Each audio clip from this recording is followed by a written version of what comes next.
Hello and welcome to Bible Study with Alison. Today we're on day 93, Psalm 93 of our daily Psalm reading. We are reading from the ESV translation, but you're more than welcome to join us from a different translation. As you can see, we are on Psalm 93. These videos are filmed in real time. Today's date's the 4th of February 25 and it's a Tuesday. You can find the previous 92 Psalms in the playlist below. There is a disclaimer as usual, and that is one, these videos are unedited and also I've probably stumbled my words in. Let's get started.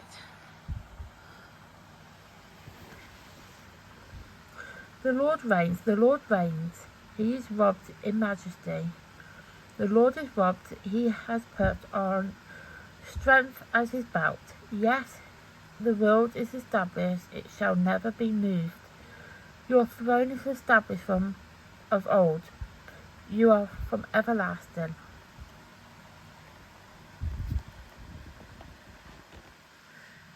The floods have lifted up, O Lord, the floods have lifted up their voice. The floods lifted up their roaring, mightier than the thunder of many waters, the mightier than waves of the sea. The Lord on high is mighty. Your decree are very trustworthy. Holiness befits your house, O Lord, forevermore. So that is Psalm 93 complete. It is a short psalm, as we can tell. It's only 5 verses, so it's definitely a short psalm. Tomorrow we will be doing Psalm 94. For those who are new, I split my videos into sections. So that's the first half completed where I read the psalm. Then I explain briefly about the psalms in general, about the time periods and all that, and then we go into talking about the psalm that we just read. So with the psalms, they are written over 1,000-year period. It feels like I'm actually repeating myself, but in some ways I actually am. But it's fine. So so the psalms are written over easily 1,000-year period, and historians and scholars aren't fully sure when all the psalms were written, but there are a group of psalms that they do know the time period that they were written in. There's like an event linked to it. They know the timeline. They know roughly the year it would have been written. For example, say 1015 BC, 1010 BC, 900 BCE. BCE basically stands for before Common Era, which is obviously before Christ. All the Psalms, I will say, are BC. They are before Christ. Let's just get that one out there. The Old Testament is before Christ. So every single scripture in the Old Testament is before Christ. BC, BCE. Just so we get that out there. So I don't get anybody go, I'm confused, I'm lost. But yeah, everything in the Old Testament is before Christ. It talks about everything that happened before Christ had come into our life. Alright? Before he was even born. And then the New Testament is obviously talking about the journey to when he was born, and then when he was born, and so forth. We kind of get the gist of it. But back to the time period for the Psalms. So there obviously are those Psalms that they do have a time period that's linked to it. They have an event linked to it. It's quite great.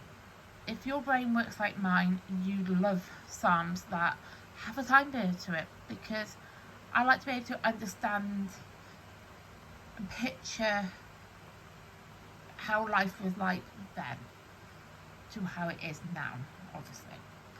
And then you've got there's 2 sections that link together, but I'll explain the differences to that link.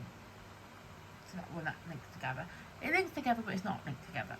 So the link is that they're both unknown. So that's a good start. So when I say they're unknown, that basically means that they don't know the exact time period that psalm is written in. So they're going to put it as unknown. That's literally why. And the reason why it be unknown is generally down to the fact of the poetic style of writing, and the fact that it's been obviously written in Hebrew and then it gets translated into English, and so, well, not just translated to English, because obviously the Bible is translated into multiple different languages, but generally speaking it's English. We're reading from an English translation. Even the King James Version, the style of writing then is different to the English Standard Version, so that's what I mean. So many different translations have different styles of it. It's all very complicated. It just gets too complicated, so that's why for our Bible study we do read from the ESV translation, because of that simple fact. But even though they don't have a time period, but they can have an event linked to that psalm. So what I mean by that is, it could be like the pre-exilic period, exilic meaning exile, post-exilic, post-exile. It could be during King David's reign, King Solomon's reign. It could be like a fight going on, conflict going on, issues going on in Israel. You kind of get that there's going to be an event linked to it, which then helps historians and scholars to then kind of go, okay, and also us as well. So this psalm was written during King David's reign. He lived quite a long life, so we kind of know it was going to be during his time period, but when in his time period we don't know. It could be at the start of his life as a king, that is. Could be at the end of his life as a king, obviously before he dies. It could even be when he was a child, who knows. But it just knows that it's during his period, during his life. And then the other bit is unknown, and obviously, as we said, it's unknown, but there's no event linked to it, so it's completely no idea whether it was written or why it was written, just that it was written, and we just got evidence because it's here in front of us, not as in Psalm 93, but you know, when we're looking at those psalms that have unknown and no event linked to it, we just know it was written because it's there, because why else would it be there? There's no other reason. You know, they're not just going to put a random psalm into the book of Psalms, are they? It's just, there's just no, they just wrote it because they wanted to, basically. So Psalm 93, it is unknown, and there is no author, or I say no author, there is obviously an author, but they don't know who the author is, so it is unknown with the author, and it's an unknown period, like they've got no date to it either. But what they do know, that it's likely to have been written during the pre-exilic period, 600 BCE, before Common Era, or after exile in 500 BCE. Now, I know what you're going to say. I know what you're actually going to say. I'm going to show you something, because I know exactly what you're going to say. Yesterday's psalm had the same thing. So, my assumption would be that it might be King David being the author, because King David was the one who wrote Psalm 92. It could have been him. Who knows? But all we know is that these two psalms are likely to have been written around about the same time. Because it says unknown, but likely written during the pre-exilic period around 600 BCE or post-exilic period 500 BC. Pretty much the same there. So that's my assumption, that it could be King David, but we don't actually know. It focuses on God's power and majesty as the creator and ruler of the world. God's power, stability, holiness and kingdom are the key themes during 93. I'm just trying to think with it, because it's such a short psalm, it's actually easier to read, to explain each of the verses. So you've got verse 1, which is this bit here. I know you can say, oh, but it's got lines. No, we talk about sections. So obviously in poetry they call them stanzas.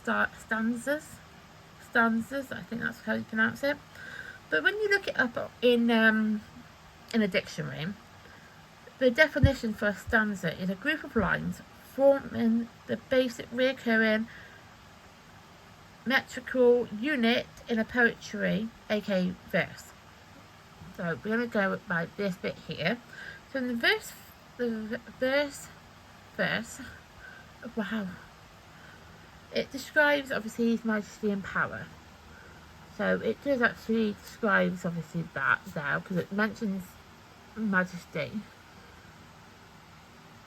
It obviously doesn't mention as like power as such, but it does mention strength, which obviously is also power. You know, like, yeah, you kind of get where I'm going with that. And then the second bit is this bit here, and that considers the opposition to God's kingship, so it's the power of the sea. So let's bring it in so you can see it.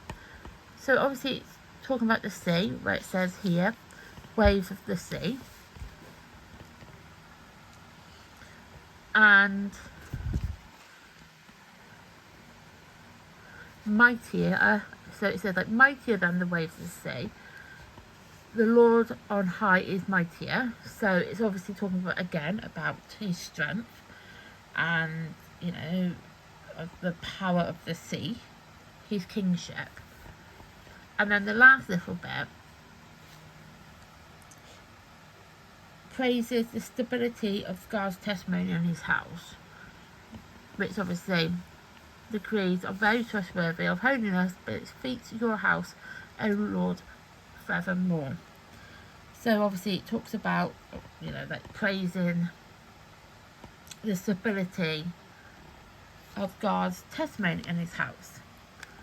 Your decree are very trustworthy, holiness befits your house, O Lord, forevermore. So I thought I'd explain that a little bit more. Because obviously it's such a short psalm, I wanted to kind of explain it a little bit more in detail, I guess. So that's why I gave you that little bit extra than normal. I find if the psalms are shorter, I've obviously got more. I've got more to do with. I've got more I can do with it. Well, obviously, when they're longer, obviously, you know, it's going to be explained in a bit more differently. So I like to do the shorter psalms. Well, explain it more in detail, go deeper in, because I know the videos are long, and if we were to do it like that for every single psalm, one, we'll be here all day. And we probably don't want to be here all day. Well, you might do, actually. You might actually like doing this. I like doing it, so it's fine. And also, sometimes it's nice to learn a little bit different things. So like when I'm like doing my research into each of the psalms, I like to kind of look upon other elements of it. So if I see something that's a bit unusual or worded in a way that I'm thinking that you might want to explore as well, then I will explore it. Obviously every psalm and every video is going to be different. I mean, the layout is always going to be the same, where I read the psalm first, then explain the time period, and then I go into detail about that psalm. Obviously I'm going to do the same for every single video, every single psalm is going to be the same. But I just sometimes think, if the psalm's a little bit on the shorter side, it's probably going to be very, very pointless Bible study if we just read it and don't do anything with it, because we can do that anyway. We can read these psalms without exploring it. And also, I quite like the idea of them being poetry and songs and things like that. I quite like it. But one of the reasons I quite like the Book of Psalms is because I do like poetry and I do like songs. I am a musician. I don't sing. I do actually play the violin. So being a musician, anyway, I kind of I kind of like the idea of it. I mean, there's loads of videos that you can look up where they've probably been, these videos could be, not this video, but the psalm could be sung, or you could hear how, like, the evolution of music, and you can actually come across these type of psalms being sung. You know, it's really, really interesting, and I'm obviously naturally fascinated by music because of being a musician, even though I can't sing. But even though I can't sing, I'm still a musician, and musicians always like music. Anyway, and also because songs are basically poetry anyway, poetry obviously then comes natural to me because being a musician, you know, obviously I read music, I play music. Music is just an important part of my life. So I do like to understand the Psalms a bit more better because of them being sung when they were written all those years ago, back in like the Paleolithic period and things like that. So I do naturally like to find out more about that side of the Psalms, and having somebody like me teaching you, and when I say teaching, I don't say I'm teaching anybody, I'm guiding. I like to see myself as a guide and a teacher, because I'm not really teaching anybody anything any different. I'm just guiding us on our path to Christ and God and God's Word and all that lovely stuff as well. I'm just guiding us, really, guiding us to find the truth, the true element of the Bible, and guide us to understand it better. And sometimes, though, guiding us, even if you have somebody who's a musician, is even better. And as these are beginners, generally speaking, most people here are beginners. As I said, I've been studying the Bible for years, but I've never came across a Bible study for beginners that do it in the way I've done it. So that's why I'm here.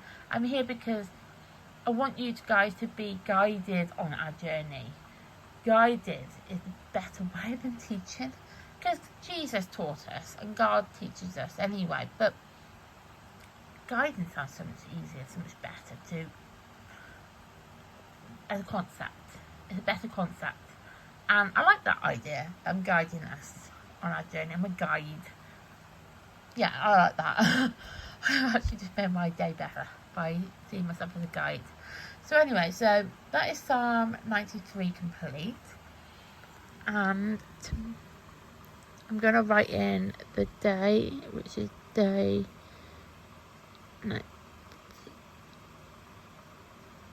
Yeah, day 93 is complete. I don't know if I said 92, because I was looking at 92 then. So it's day 93 complete, and we're on the 4th of Feb 25. And then tomorrow we'll be doing Psalm 94.